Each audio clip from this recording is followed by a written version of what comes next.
আসসালামু আলাইকুম, সবাইকে স্বাগত জানাচ্ছি বিটি ভিউজে। আপনাদের সাথে আছি আমি সুরভি দিবা।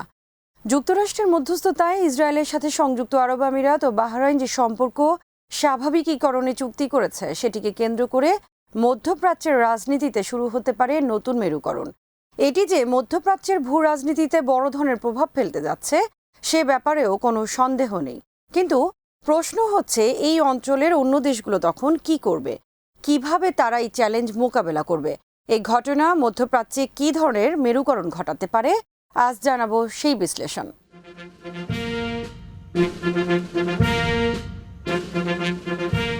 ধারণা করা হচ্ছে আরব ইসরায়েল মিত্রতা তৈরি হলে তার বিপরীতে নিজেদের স্বার্থ রক্ষার জন্য এক হতে পারে তুরস্ক, ইরান ও কাতার, আর তা মধ্যপ্রাচ্য দুই ভাগে ভাগ হয়ে যাবে।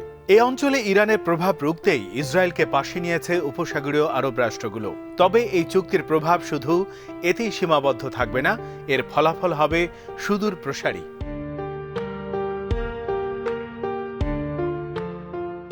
এর আগে 1979 সালে মিশর ও 1994 সালে জর্দান ইসরায়েলকে স্বীকৃতি দিয়েছে। সে দুটি চুক্তি মধ্যপ্রাচ্যে তেমন একটা প্রভাব ফেলতে পারেনি, কিন্তু সংযুক্ত আরব আমিরাতের সাথে দহরম মহরম শুরু হলে ইসরায়েলকে মধ্যপ্রাচ্যের সবকিছুর কেন্দ্রস্থলে নিয়ে আসবে। আমিরাতের রাজনৈতিক, অর্থনৈতিক ও সাংস্কৃতিক অবস্থা জোরদার করে ইসরায়েল চাইবে উপসাগরীয় ও আরব অঞ্চলের অন্য দেশগুলোর উপরও প্রভাব বিস্তার করতে। এমনকি তা থেকে বাদ যাবে না ইয়েমেন ও ইরাকের মতো দেশ।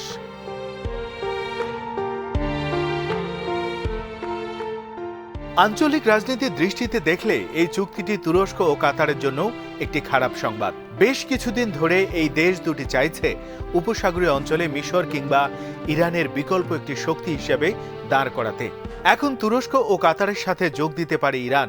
শত্রুর শত্রু আমার মিত্র, এই তত্ত্ব অনুযায়ী আরব আমিরাত ও ইসরায়েলের মিত্রতা যাতে মধ্যপ্রাচ্যে গেম চেঞ্জার হয়ে উঠতে না পারে, তা অবশ্যই চাইবে ইরান। এমনিতেই সৌদি আরবের নেতৃত্বে কাতারের উপর আরোপিত অবরোধ দেশ তিনটিকে আরো বেশি কাছাকাছি এনেছে। তুরস্ক ও ইরান দুর্দিনে টিকে থাকতে সহযোগিতা করেছে কাতারকে। এসব সমীকরণ মেলালে দেশ তিনটির একসাথে কাজ করার বিষয়টি আন্দাজ করা যায়। তবে সেই মিত্রতা শুধু অর্থনৈতিক ও রাজনৈতিক হবে না, হতে পারে আঞ্চলিক মেরুকরণের কৌশলগত তৎপরতা।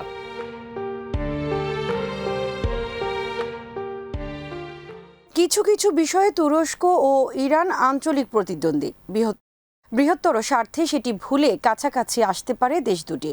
কারণ তা না হলে আরব রক্ষণশীলতা আর ইসরায়েলি আগ্রাসন মিলে যে মিত্রতা তৈরি হয়েছে সেটি বড় জায়গা করে নেবে মধ্যপ্রাচ্যে।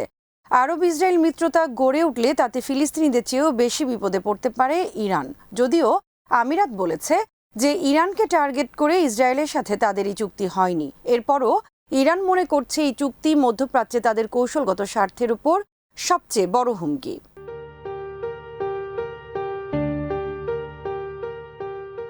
ইসরায়েলের সাথে আরব বিশ্বের মিত্রতা শুরুর বিষয়টি ফিলিস্তিনিদের জন্য যেমন বড় আঘাত হয়ে দেখা দিয়েছে, তেমনি ইরানের জন্য হুমকি।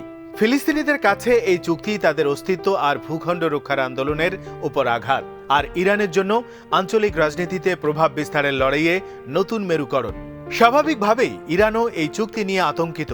ইরানের বিপ্লবী গার্ড বাহিনী এক বিবৃতিতে আমিরাত ইসরায়েল চুক্তিকে ঐতিহাসিক বোকামি ও স্পষ্ট বিশ্বাসঘাতকতা হিসেবে আখ্যায়িত করেছে। এই বিবৃতিতে বলা হয়েছে, এর মধ্য দিয়ে ইসরায়েলের ধ্বংসের পথ প্রশস্ত করা হয়েছে। ইরানের সর্বোচ্চ নেতা আয়াতুল্লাহ আলী খামেনিও আরব আমিরাতের নেতাদের বিশ্বাসঘাতক আখ্যায়িত করে বলেছেন, এই চুক্তি টিকবে না।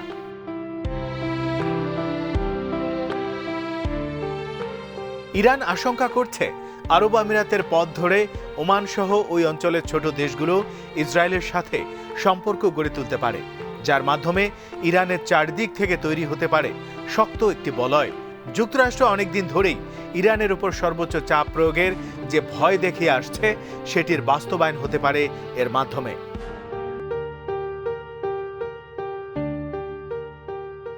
ইরান আরও আশঙ্কা করছে, ইসরায়েল আরব দেশগুলোর উপর ভর করে মধ্যপ্রাচ্যে প্রভাব বিস্তারে তেল ও গ্যাস শিল্পকে হাতে নিতে পারে।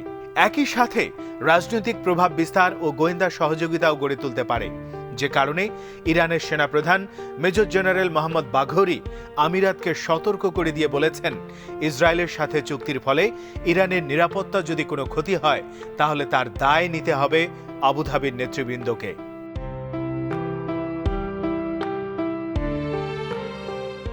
তেহরানের জন্য এখন সবচেয়ে বড় প্রশ্ন হচ্ছে কিভাবে তারা এই চুক্তিটিকে মোকাবিলার নতুন পন্থা নেবে, এর প্রতিরক্ষা ও নিরাপত্তা ইস্যুতে প্রভাব মোকাবেলা করবে। বাস্তবতা হচ্ছে ইরান এখন চাইবে আমিরাত ও ইসরায়েল উভয় রাষ্ট্রের উপর চাপ বাড়াতে, যাতে তারা বড় ধরনের কোনো নিরাপত্তা বিষয়ক প্রকল্প শুরু করার আগে দ্বিতীয়বারের মতো ভাবতে বাধ্য হয়।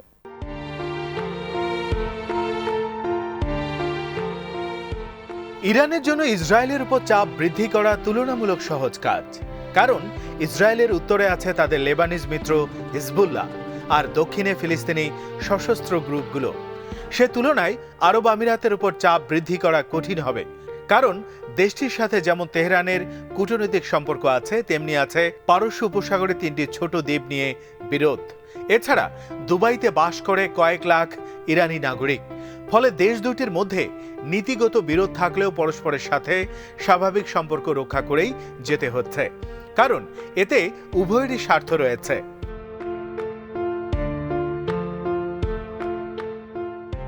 এক্ষেত্রে ইরানের সামনে সহজ সমাধান হয়ে দেখা দিতে পারে তুরস্ক ও কাতারের সাথে জোট গঠন।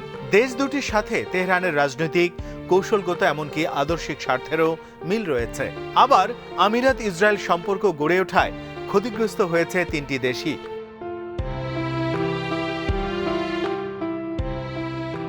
তুরস্ক এক্ষেত্রে আগ্রহী হবে, কারণ তারা ইতিমধ্যেই লিবিয়ায় আমিরাতের সাথে ছায়াযুদ্ধে জড়িয়ে পড়েছে।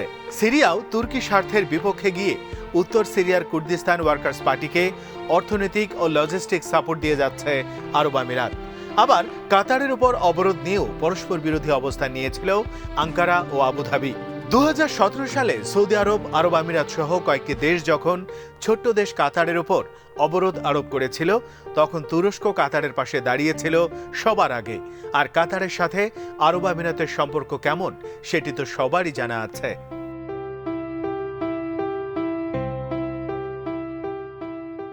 রাজনৈতিক এসব স্বার্থের বাইরেও তুরস্ক ও কাতারের মধ্যে কিছু আদর্শিক মিল রয়েছে। দুটি দেশই মিশর ভিত্তিক মুসলিম ব্রাদারহুডের প্রতি সহানুভূতিশীল। একই রকমভাবে মধ্যপ্রাচ্য, উত্তর আফ্রিকা অঞ্চলে রাজনৈতিক পদক্ষেপের ক্ষেত্রেও দেশ দুটি একই মানসিকতা পোষণ করে। সিরিয়া ও লিবিয়ার যুদ্ধে তাদের অবস্থান একই সারিতে। এসব কারণে তাই আমিরাতের বিপক্ষে একই বিন্দুতে মিলতে পারে ইরান, তুরস্ক ও কাতার।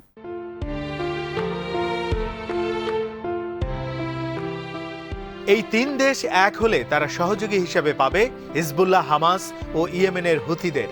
সব মিলে তাই রাজনৈতিক ও সামরিকভাবে শক্তিশালী একটি গ্রুপ হয়ে উঠতে পারে এটি, যা চ্যালেঞ্জ জানাতে পারবে আঞ্চলিক যে কোনো প্রতিদ্বন্দ্বীকে, অর্জন করতে পারবে এমন কিছু যা দেশ 3টি পৃথকভাবে করতে পারত না।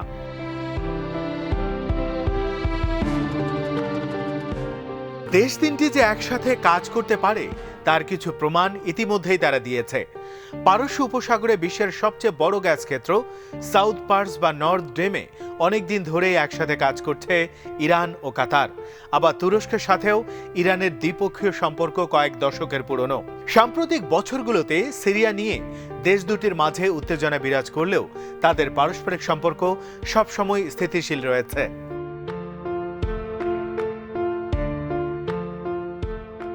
যদিও 3টি দেশের কেউই চায় না আরব বিশ্ব ইসরায়েল ও যুক্তরাষ্ট্রের সাথে বৈরিতা বাড়াতে, তবু নিজেদের অভ্যন্তরীণ মতপার্থক্য একপাশে রেখে এবার তারা কৌশলগত পরিকল্পনা প্রণয়নের জন্য দাঁড়াতে পারে এক মঞ্চে। আর তেমনটি হলে মধ্যপ্রাচ্যে তৈরি হবে স্পষ্ট দুটি পক্ষ, যার একদিকে থাকবে কয়েকটি আরব দেশ ও ইসরায়েল, আর অন্যদিকে থাকবে তুরস্ক, ইরান ও কাতার। দ্বিতীয় পক্ষের উপরই তখন হয়তো ভরসা করবে অসহায় ফিলিস্তিনিরা এবং বেঁচে থাকবে স্বাধীন ফিলিস্তিন রাষ্ট্রের স্বপ্ন, যেটি সৌদি আরবের নেতৃত্বে ধূলিসাৎ হতে চলেছে বলে ফিলিস্তিনিদের শঙ্কা।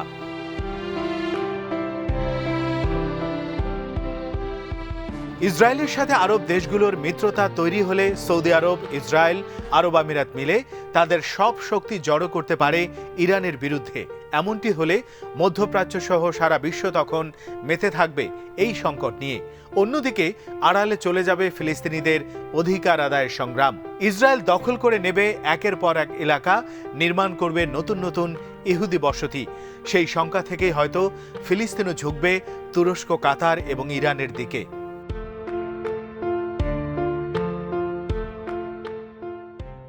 আজ এখানেই শেষ করছি। সবাই ভালো থাকুন, সুস্থ থাকুন আর দেখতে থাকুন বিডি ভিউজ। চ্যানেলটি ভালো লাগলে সাবস্ক্রাইব করুন। সংযুক্ত থাকুন আমাদের ফেসবুক পেজে। আমাদের ওয়েবসাইট bdviews.net ভিজিট করুন। আল্লাহ হাফেজ।